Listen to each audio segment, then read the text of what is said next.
चमकपुर अपनी खुशहाली, इंसाफ और प्यार के लिए मशहूर था। यहाँ के लोग खुशहाल थे और राजा और रानी अपने लोगों की भलाई में हमेशा लगे रहते थे। सल्तनत का सबसे खूबसूरत और बड़ा महल सूर्य महल था। इस महल की दीवारें सफेद पत्थरों से बनी थीं और सूरज की रोशनी में चमकते हुए ये मानो सोने सा दिखाई देता था। सूर्य महल में रहती थी एक प्यारी सी शहजादी जिसका नाम निहारिका था। निहारिका का रूप अद्भुत था, मगर उसकी असली खूबसूरती उसका दिल था। वह कभी भी घमंड नहीं करती थी और गरीबों के घर जाकर उनकी मदद करती थी।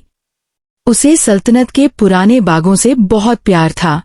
महल के पीछे एक जादुई बाग था जिसे लोग सदियों पुराना बाग कहते थे। इस बाग में फूल रात में भी खिलते और चमकते थे। पेड़ आपस में धीरे धीरे बातें करते और झील का पानी आईने सा साफ होता। कहा जाता था कि यह बाग सिर्फ उन्हीं लोगों से बात करता है जिनका दिल साफ और लालच से दूर होता। निहारिका अक्सर शाम के समय बाग में अकेली घूमने जाती। वह झील के किनारे बैठकर सल्तनत की भलाई की दुआ करती और बाग की जादुई शांति का आनंद लेती। एक शाम हल्की ठंडी हवा के साथ आसमान पर सफेद बादल तैर रहे थे।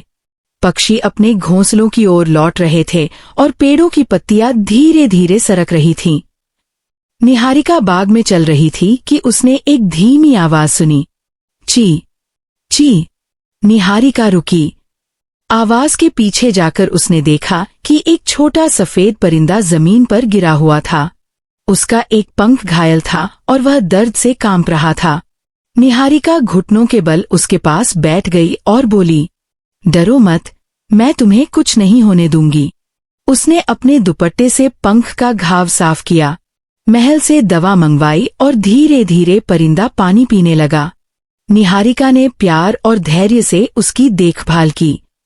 थोड़ी देर बाद परिंदा अचानक बोल पड़ा, निहारिका, तुम बहुत नेक दिल हो।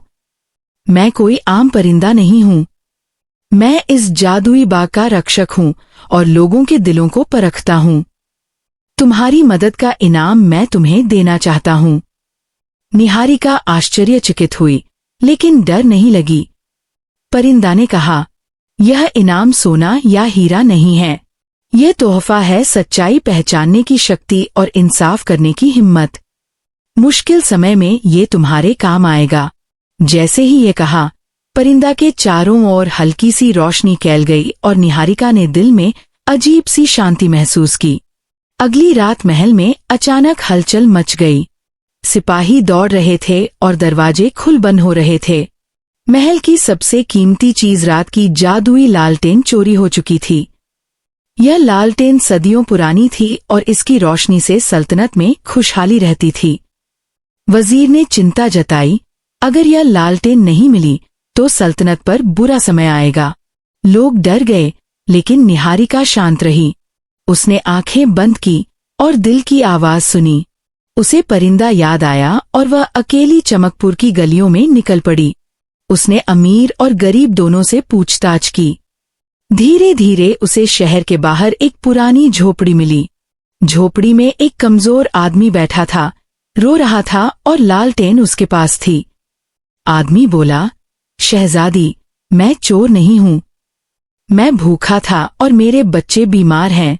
मुझे लगता है अगर मैं इसे चुराऊं तो कम से कम उनके लिए कुछ कर पाऊंगा। निहारिका ने सख्ती नहीं की। उसने प्यार और समझदारी से आदमी की मदद की। उसके बच्चों का इलाज कराया और उसे काम दिलवाया। फिर लालटेन महल वापस लाई गई। जब लालटेन जली तो पूरा महल चमक और खुशी से भर गया।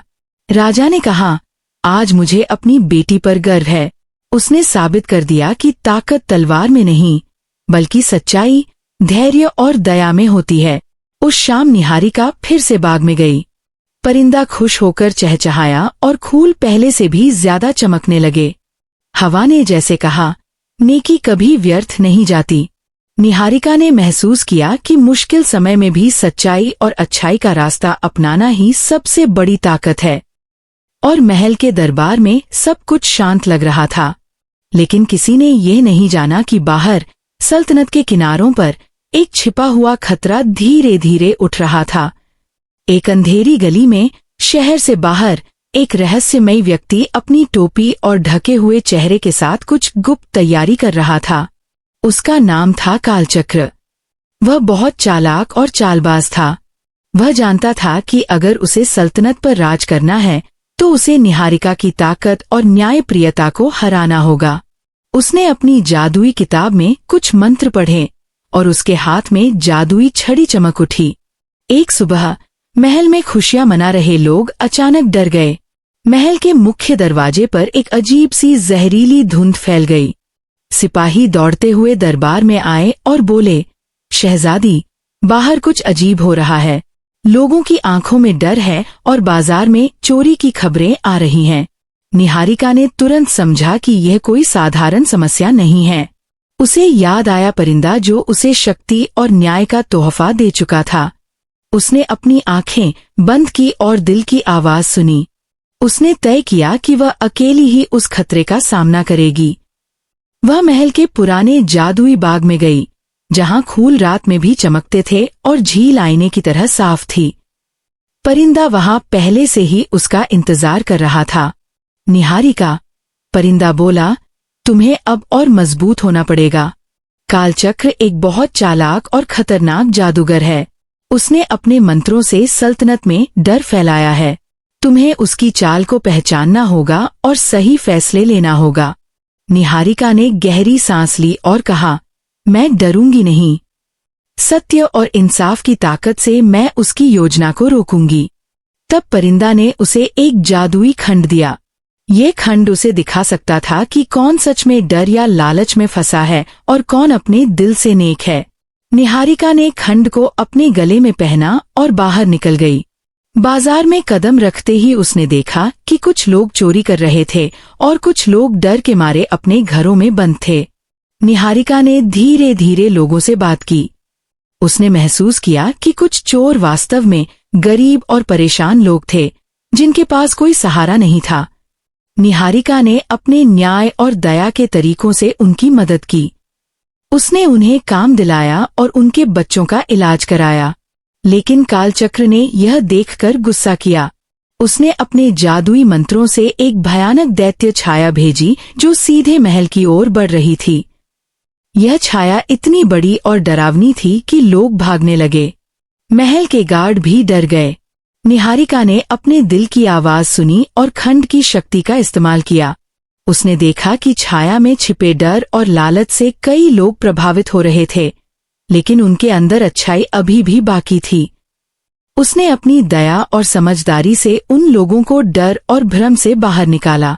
धीरे धीरे छाया कमजोर होने लगी, लेकिन कालचक्र ने हार नहीं मानी।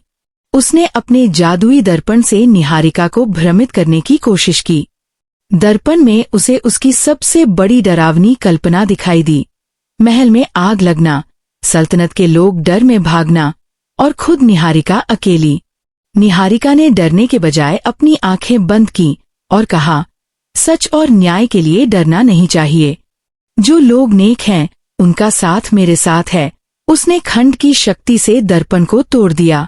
दर्पण टूटते ही कालचक्र की चाल और उसकी जादुई शक्ति कमजोर पड़ने लगी। इसके बाद निहारिका ने परिंदा की मदद से कालचक्र का पीछा किया और उसे सल्तनत के बाहर एक गहरी गुफा में फंसा दिया। गुफा इतनी गहरी थी कि कालचक्र बाहर नहीं निकल सकता था। उसने कालचक्र से कहा, अगर तुम सच में बदलना चाहते हो तो तुम्हें अपनी लालच और बुराई छोड़नी होगी।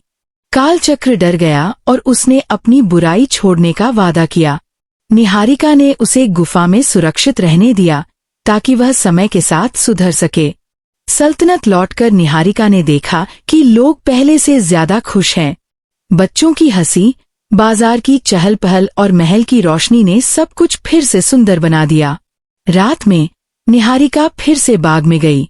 फूल पहले से भी ज्यादा चमक रहे थे और परिंदा उसके पास आया।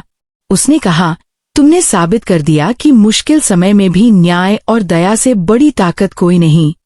तुम्हारी नेक नीयत ने सबको बचाया।